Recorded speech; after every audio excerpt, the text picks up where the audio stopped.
celebration in the streets of Little Havana.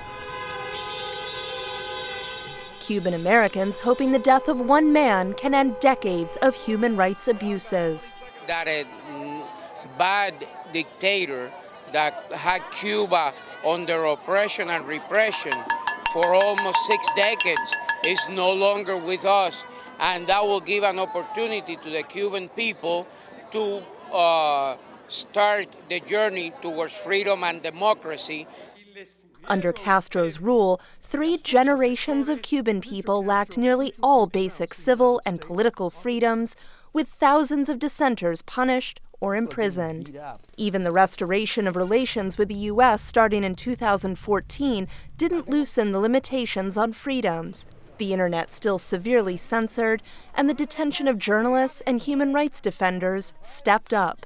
Now it will be up to Raul Castro, who has gradually taken over control of the communist island nation, to decide if his brother's death marks the end of an era, Professor Guadalupe Correa told VOA via Skype. He needs to change his approach to his own country and allow the country to be more open.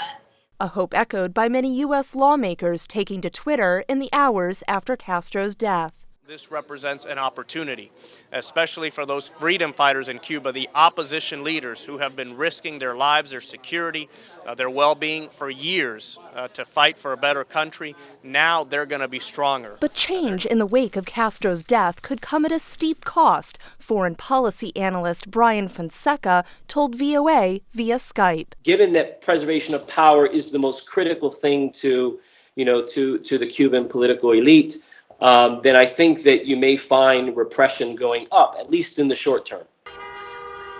And back in the streets of Little Havana, the realization that the end of the era of Castro is in many ways just the beginning. The people of Cuba do not have a free elections. There's no democracy, and I think those of us aren't going to rest until we see the freedom for the people of Cuba. Katherine Gypson in Washington, VOA News.